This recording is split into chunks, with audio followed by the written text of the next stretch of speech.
أعوذ بالله من الشيطان الرجيم. بسم الله الرحمن الرحيم. قال ألم أقل لك إنك لن تستطيع معي صبرا. قال إن سألتك عن شيء بعدها فلا تصاحبني قد بلغت من لدني عذرا. فانطلقا حتى إذا أتيا أهل قرية استطعما أهلها فأبوا أن يضيفوهما فوجدا فيها جدارا يريد أن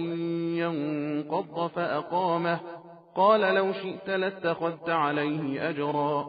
قال هذا فراق بيني وبينك سأنبئك بتأويل ما لم تستطع عليه صبرا. أما السفينة فكانت لمساكين يعملون في البحر فأردت أن أعيبها وكان وراءهم ملك يأخذ كل سفينة غصبا. وأما الغلام فكان أبواه مؤمنين فخشينا أن يرهقهما طغيانا وكفرا فأردنا أن يبدلهما ربهما خيرا منه زكاة وأقرب رحما. وأما الجدار فكان لغلامين يتيمين في المدينة وكان تحته كنز لهما وكان أبوهما صالحا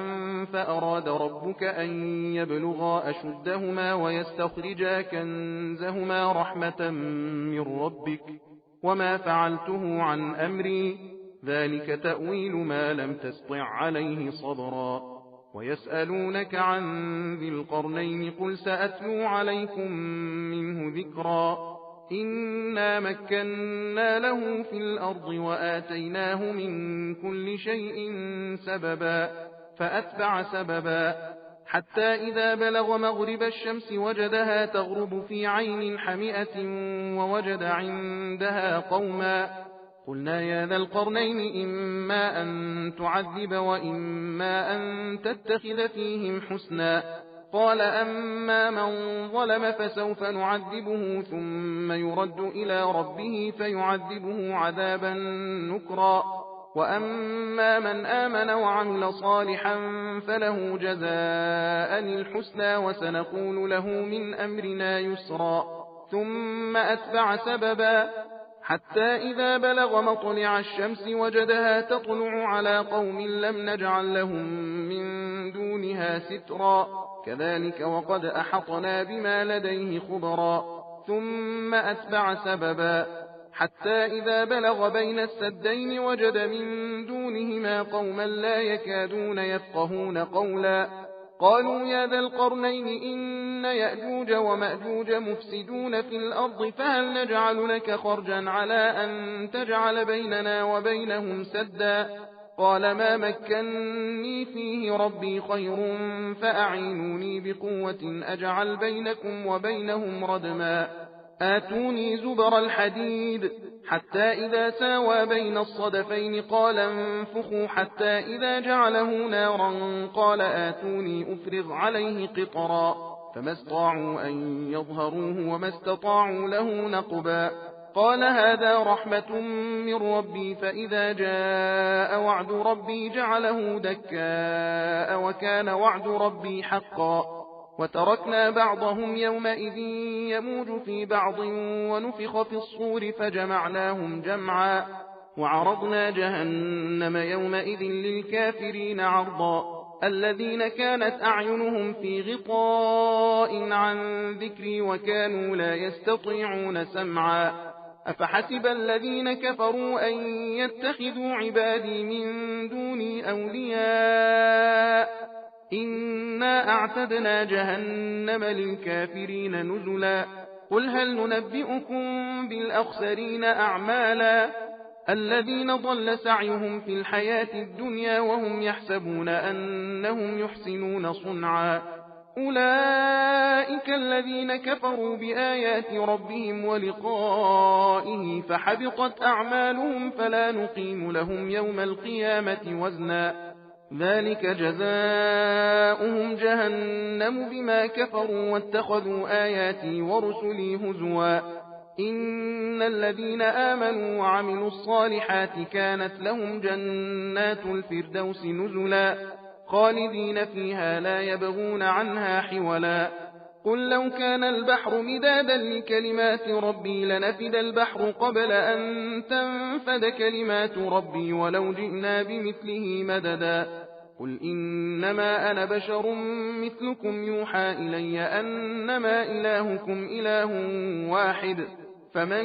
كان يرجو لقاء ربه فليعمل عملا صالحا ولا يشرك بعبادة ربه أحدا بسم الله الرحمن الرحيم كافها يا عين صاد ذكر رحمة ربك عبده زكريا إذ نادى ربه نداء خفيا قال رب إني وهن العظم مني واشتعل الرأس شيبا ولم أكن بدعائك رب شقيا وإني خفت الموالي من ورائي وكانت امرأتي عاقرا فهب لي من لدنك وليا يرثني ويرث من آل يعقوب واجعله رب رضيا يا زكريا إنا نبشرك بغلام اسمه يحيى لم نجعل له من قبل سميا قال رب أنى يكون لي غلام وكانت امرأتي عاقرا وقد بلغت من الكبر عتيا قال كذلك قال ربك هو علي هين وقد خلقتك من قبل ولم تك شيئا قال رب اجعل لي آية قال آيتك ألا تكلم الناس 3 ليال سويا فخرج على قومه من المحراب فأوحى إليهم أن سبحوا بكرة وعشيا يا يحيى خذ الكتاب بقوة وآتيناه الحكم صبيا وحنانا من لدنا وزكاة وكان تقيا وبرا بوالديه ولم يكن جبارا عصيا وسلام عليه يوم ولد ويوم يموت ويوم يبعث حيا واذكر في الكتاب مريم إذ انتبذت من أهلها مكانا شرقيا فاتخذت من دونهم حجابا فأرسلنا إليها روحنا فتمثل لها بشرا سويا قالت إني أعوذ بالرحمن منك إن كنت تقيا قال إنما أنا رسول ربك لأهب لك غلاما زكيا قالت أنى يكون لي غلام ولم يمسسني بشر ولم أك بغيا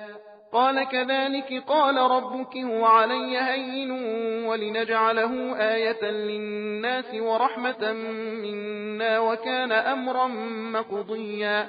فحملته فانتبذت به مكانا قصيا فأجاءها المخاض إلى جذع النخلة قالت يا ليتني مت قبل هذا وكنت نسيا منسيا فناداها من تحتها ألا تحزني قد جعل ربك تحتك سريا وهزي إليك بجذع النخلة تساقط عليك رطبا جنيا فكلي واشربي وقري عينا فإما ترين من البشر أحدا فقولي إني نذرت للرحمن صوما فلن أكلم اليوم إنسيا فأتت به قومها تحمله قالوا يا مريم لقد جئت شيئا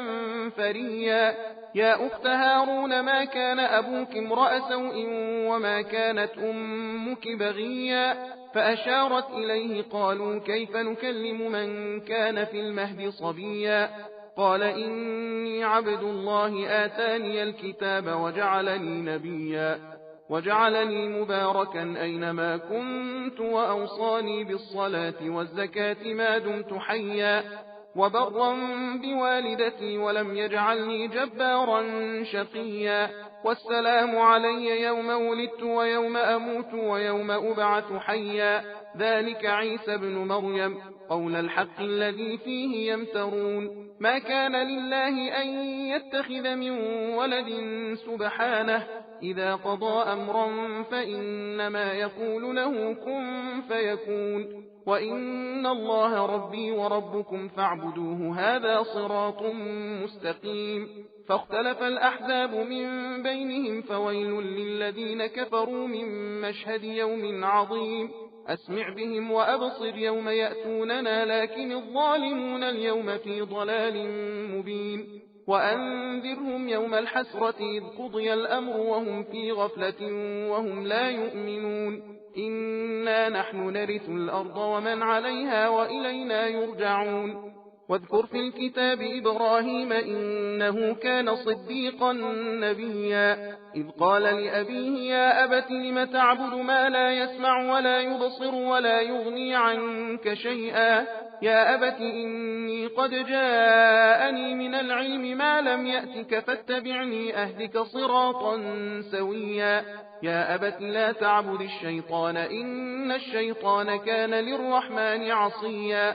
يا أبت إني أخاف أن يمسك عذاب من الرحمن فتكون للشيطان وليا قال أراغب أنت عن آلهتي يا إبراهيم لئن لم تنته لأرجمنك واهجرني مليا قال سلام عليك سأستغفر لك ربي إنه كان بي حفيا وأعتزلكم وما تدعون من دون الله وأدعو ربي عسى ألا أكون بدعاء ربي شقيا فلما اعتزلهم وما يعبدون من دون الله وهبنا له إسحاق ويعقوب وكلا جعلنا نبيا ووهبنا لهم من رحمتنا وجعلنا لهم لسان صدق عليا واذكر في الكتاب موسى إنه كان مخلصا وكان رسولا نبيا وناديناه من جانب الطور الأيمن وقربناه نجيا ووهبنا له من رحمتنا أخاه هارون نبيا واذكر في الكتاب إسماعيل إنه كان صادق الوعد وكان رسولا نبيا وكان يأمر أهله بالصلاة والزكاة وكان عند ربه مرضيا واذكر في الكتاب إدريس إنه كان صديقا نبيا ورفعناه مكانا عليا أولئك الذين أنعم الله عليهم من النبيين من ذرية آدم وممن حملنا مع نوح ومن ذرية إبراهيم وإسرائيل وممن هدينا واجتبينا إذا تتلى عليهم آيات الرحمن خروا سجدا وبكيا فخلف من بعدهم خلف أضاعوا الصلاة واتبعوا الشهوات فسوف يلقون غيا إلا من تاب وآمن وعمل صالحا فأولئك يدخلون الجنة ولا يظلمون شيئا جنات عدن التي وعد الرحمن عباده بالغيب إنه كان وعده مأتيا لا يسمعون فيها لغوا إلا سلاما ولهم رزقهم فيها بكرة وعشيا تلك الجنة التي نورث من عبادنا من كان تقيا وما نتنزل إلا بأمر ربك له ما بين أيدينا وما خلفنا وما بين ذلك وما كان ربك نسيا رب السماوات والأرض وما بينهما فاعبده واصطبر لعبادته هل تعلم له سميا ويقول الإنسان أئذا ما مت لسوف أخرج حيا أولا يذكر الإنسان أنا خلقناه من قبل ولم يك شيئا فوربك لنحشرنهم والشياطين ثم لنحضرنهم حول جهنم جثيا ثم لننزعن من كل شيعة أيهم أشد على الرحمن عتيا ثم لنحن أعلم بالذين هم أولى بها صليا وإن منكم إلا واردها كان على ربك حتما مقضيا ثم ننجي الذين اتقوا ونذر الظالمين فيها جثيا وإذا تتلى عليهم آياتنا بينات قال الذين كفروا للذين آمنوا أي الفريقين خير مقاما وأحسن نديا وكم أهلكنا قبلهم من قرن هم أحسن أثاثا ورئيا قل من كان في الضلالة فليمدد له الرحمن مدا حتى إذا رأوا ما يوعدون إما العذاب وإما الساعة فسيعلمون من هو شر مكانا وأضعف جندا ويزيد الله الذين اهتدوا هدى والباقيات الصالحات خير عند ربك ثوابا وخير مردا أفرأيت الذي كفر بآياتنا وقال لأوتين مالا وولدا أطلع الغيب أم اتخذ عند الرحمن عهدا كلا سنكتب ما يقول ونمد له من العذاب مدا ونرثه ما يقول ويأتينا فردا واتخذوا من دون الله آلهة ليكونوا لهم عزا كلا سيكفرون بعبادتهم ويكونون عليهم ضدا ألم تر أنا أرسلنا الشياطين على الكافرين تؤزهم أزا فلا تعجل عليهم إنما نعد لهم عدا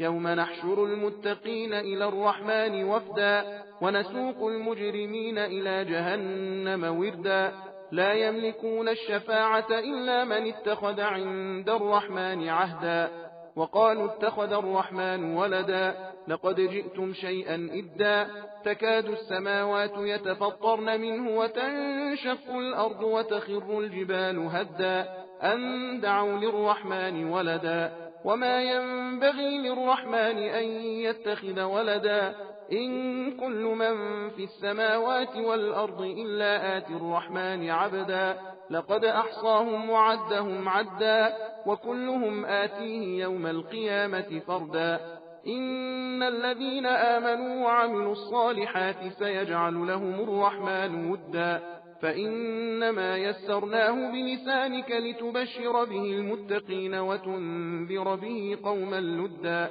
وكم أهلكنا قبلهم من قرن هل تحس منهم من أحد أو تسمع لهم ركزا بسم الله الرحمن الرحيم طه ما أنزلنا عليك القرآن لتشقى إلا تذكرة لمن يخشى تنزيلا ممن خلق الأرض والسماوات العلا الرحمن على العرش استوى له ما في السماوات وما في الأرض وما بينهما وما تحت الثرى وإن تجهر بالقول فإنه يعلم السر وأخفى الله لا إله إلا هو له الأسماء الحسنى وهل أتاك حديث موسى إذ رأى نارا فقال لأهلهم كثوا إني آنست نارا لعلي آتيكم منها بقبس أو أجد على النار هدى فلما أتاها نودي يا موسى إني أنا ربك فاخلع عليك إنك بالوادي المقدس طوى وأنا اخترتك فاستمع لما يوحى إنني أنا الله لا إله إلا أنا فاعبدني وأقم الصلاة لذكري إن الساعة آتية أكاد أخفيها لتجزى كل نفس بما تسعى فلا يصدنك عنها من لا يؤمن بها واتبع هواه فتردى وما تلك بيمينك يا موسى قال هي عصاي أتوكأ عليها وأهش بها على غنمي ولي فيها مآرب أخرى قال ألقها يا موسى فألقاها فإذا هي حية تسعى قال خذها ولا تخف سنعيدها سيرتها الأولى واضمم يدك إلى جناحك تخرج بيضاء من غير سوء آية أخرى لنريك من آياتنا الكبرى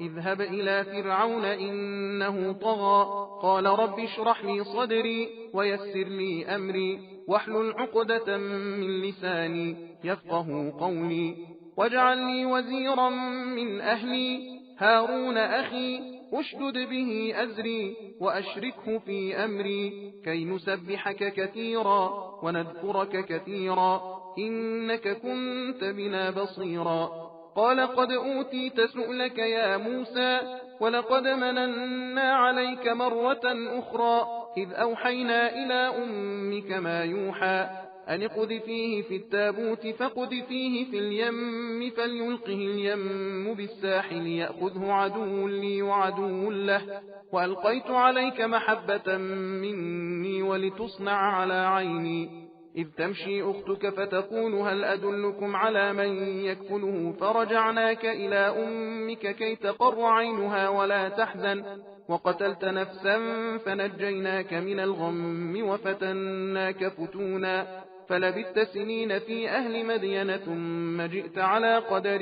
يا موسى واصطنعتك لنفسي اذهب أنت وأخوك بآياتي ولا تنيا في ذكري اذهبا إلى فرعون إنه طغى فقولا له قولا لينا لعله يتذكر أو يخشى قالا ربنا إننا نخاف أن يفرط علينا أو أن يطغى قال لا تخافا إنني معكما أسمع وأرى فأتياه فقولا إنا رسولا ربك فأرسل معنا بني إسرائيل ولا تعذبهم قد جئناك بآية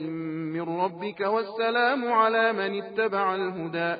إنا قد أوحي إلينا أن العذاب على من كذب وتولى قال فمن ربكما يا موسى قال ربنا الذي أعطى كل شيء خلقه ثم هدى قال فما بال القرون الأولى قال علمها عند ربي في كتاب لا يضل ربي ولا ينسى الذي جعل لكم الأرض مهدا وسلك لكم فيها سبلا وأنزل من السماء ماء فأخرجنا به أزواجا من نبات شتى كلوا وارعوا أنعامكم إن في ذلك لآيات لأولي النهى منها خلقناكم وفيها نعيدكم ومنها نخرجكم تارة أخرى ولقد أريناه آياتنا كلها فكذب وأبى قال أجئتنا لتخرجنا من أرضنا بسحرك يا موسى فلنأتينك بسحر مثله فاجعل بيننا وبينك موعدا لا نخلفه نحن ولا أنت مكانا سوى قال موعدكم يوم الزينة وأن يحشر الناس ضحى فتولى فرعون فجمع كيده ثم أتى قال لهم موسى ويلكم لا تفتروا على الله كذبا فيسحتكم بعذاب وقد خاب من افترى فتنازعوا أمرهم بينهم وأسروا النجوى قالوا إن هذان لساحران يريدان أن يخرجاكم من أرضكم بسحرهما ويذهبا بطريقتكم المثلى فأجمعوا كيدكم ثم أتوا صفا وقد أفلح اليوم من استعلى قالوا يا موسى إما أن تلقي وإما أن نكون أول من ألقى قال بل ألقوا فإذا حبالهم وعصيهم يخيل إليه من سحرهم أنها تسعى فأوجس في نفسه خيفة موسى قلنا لا تخف إنك أنت الأعلى وألق ما في يمينك تلقف ما صنعوا إنما صنعوا كيد ساحر ولا يفلح الساحر حيث أتى فألقي السحرة سجدا قالوا آمنا برب هارون وموسى قال آمنتم له قبل أن آذن لكم إنه لكبيركم الذي علمكم السحر فلأقطعن أيديكم وأرجلكم من خلاف ولأصلبنكم في جذوع النخل ولتعلمن أينا أشد عذابا وأبقى قالوا لن نؤثرك على ما جاءنا من البينات والذي فطرنا فاقض ما أنت قاض إنما تقضي هذه الحياة الدنيا إنا آمنا بربنا ليغفر لنا خطايانا وما أكرهتنا عليه من السحر والله خير وأبقى إنه من يأت ربه مجرما فإن له جهنم لا يموت فيها ولا يحيا ومن يأته مؤمنا قد عمل الصالحات فأولئك لهم الدرجات العلا جنات عدن تجري من تحتها الأنهار خالدين فيها وذلك جزاء من تزكى ولقد أوحينا إلى موسى أن أسر بعبادي فاضرب لهم طريقا في البحر يبسا لا تخاف دركا ولا تخشى فأتبعهم فرعون بجنوده فغشيهم من اليم ما غشيهم وأضل فرعون قومه وما هدى يا بني إسرائيل قد أنجيناكم من عدوكم وواعدناكم جانب الطور الأيمن ونزلنا عليكم المن والسلوى كلوا من طيبات ما رزقناكم ولا تطغوا فيه فيحل عليكم غضبي ومن يحلل عليه غضبي فقد هوى وإني لغفار لمن تاب وآمن وعمل صالحا ثم اهتدى وما أعجلك عن قومك يا موسى قال هم أولئك على أثري وعجلت إليك ربي لترضى قال فإنا قد فتنا قومك من بعدك وأضلهم السامري فرجع موسى إلى قومه غضبان أسفا قال يا قوم ألم يعدكم ربكم وعدا حسنا أفطال عليكم العهد أم أردتم أن يحل عليكم غضب من ربكم فأخلفتم موعدي قالوا ما أخلفنا موعدك بملكنا ولكننا حملنا أوزارا من زينة القوم فقذفناها فكذلك ألقى السامري فأخرج لهم عجلا جسدا له خوار فقالوا هذا إلهكم وإله موسى فنسي أفلا يرون ألا يرجع إليهم قولا ولا يملك لهم ضرا ولا نفعا ولقد قال لهم هارون من قبل يا قوم إنما فتنتم به وإن ربكم الرحمن فاتبعوني وأطيعوا أمري قالوا لن نبرح عليه عاكفين حتى يرجع إلينا موسى قال يا هارون ما منعك إذ رأيتهم ضلوا ألا تتبعني أفعصيت أمري قال يا ابن أم لا تأخذ بلحيتي ولا برأسي إني خشيت أن تقول فرقت بين بني إسرائيل ولم ترقب قولي قال فما خطبك يا سامري قال بصرت بما لم يبصروا به فقبضت قبضة من أثر الرسول فنبذتها وكذلك سولت لي نفسي قال فاذهب فإن لك في الحياة أن تقول لا مساس وإن لك موعدا لن تخلفه وانظر إلى إلهك الذي ظلت عليه عاكفا لنحرقنه ثم لننسفنه في اليم نسفا إنما إلهكم الله الذي لا إله إلا هو وسع كل شيء علما كذلك نقص عليك من أنباء ما قد سبق وقد آتيناك من لدنا ذكرا من أعرض عنه فإنه يحمل يوم القيامة وزرا خالدين فيه وساء لهم يوم القيامة حملا يوم ينفخ في الصور ونحشر المجرمين يومئذ زرقا يتخافتون بينهم إن لبثتم إلا عشرا نحن أعلم بما يقولون إذ يقول أمثلهم طريقة إن لبثتم إلا يوما ويسألونك عن الجبال فقل ينسفها ربي نسفا فيذرها قاعا صفصفا لا ترى فيها عوجا ولا أمتا يومئذ يتبعون الداعي لا عوج له وخشعت الأصوات للرحمن فلا تسمع إلا همسا يومئذ لا تنفع الشفاعة إلا من أذن له الرحمن ورضي له قولا يعلم ما بين أيديهم وما خلفهم ولا يحيطون به علما وعنت الوجوه للحي القيوم وقد خاب من حمل ظلما ومن يعمل من الصالحات وهو مؤمن فلا يخاف ظلما ولا هضما وكذلك أنزلناه قرآنا عربيا وصرفنا فيه من الوعيد لعلهم يتقون أو يحدث لهم ذكرا فتعالى الله الملك الحق ولا تعجل بالقرآن من قبل أن يقضى إليك وحيه وقل رب زدني علما ولقد عهدنا إلى آدم من قبل فنسي ولم نجد له عزما وإذ قلنا للملائكة اسجدوا لآدم فسجدوا إلا إبليس أبى فقلنا يا آدم إن هذا عدو لك ولزوجك فلا يخرجنكما من الجنة فتشقى إن لك ألا تجوع فيها ولا تعرى وأنك لا تظمأ فيها ولا تضحى فوسوس إليه الشيطان قال يا آدم هل أدلك على شجرة الخلد وملك لا يبلى فأكلا منها فبدت لهما سوآتهما وطفقا يخصفان عليهما من ورق الجنة وعصى آدم ربه فغوى ثم اجتباه ربه فتاب عليه وهدى قال اهبطا منها جميعا بعضكم لبعض عدو فإما يأتينكم مني هدى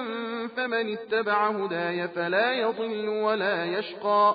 ومن أعرض عن ذكري فإن له معيشة ضنكا ونحشره يوم القيامة أعمى قال رب لم حشرتني أعمى وقد كنت بصيرا قال كذلك أتتك آياتنا فنسيتها وكذلك اليوم تنسى وكذلك نجزي من أسرف ولم يؤمن بآيات ربه ولعذاب الآخرة أشد وأبقى أفلم يهد لهم كم أهلكنا قبلهم من القرون يمشون في مساكنهم إن في ذلك لآيات لأولي النهى ولولا كلمة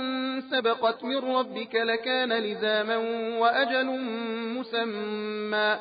فاصبر على ما يقولون وسبح بحمد ربك قبل طلوع الشمس وقبل غروبها ومن آناء الليل فسبح وأطراف النهار لعلك ترضى ولا تمدن عينيك إلى ما متعنا به أزواجا منهم زهرة الحياة الدنيا لنفتنهم فيه ورزق ربك خير وأبقى وأمر أهلك بالصلاة واصطبر عليها لا نسألك رزقا نحن نرزقك والعاقبة للتقوى وقالوا لولا يأتينا بآية من ربه أولم تأتهم بينة ما في الصحف الأولى ولو أنا أهلكناهم بعذاب من قبله لقالوا ربنا لولا أرسلت إلينا رسولا فنتبع آياتك من قبل أن نذل ونخزى قل كل متربص فتربصوا فستعلمون من أصحاب الصراط السوي ومن اهتدى صدق الله العلي العظيم إنا هديناه السبيل إما شاكرا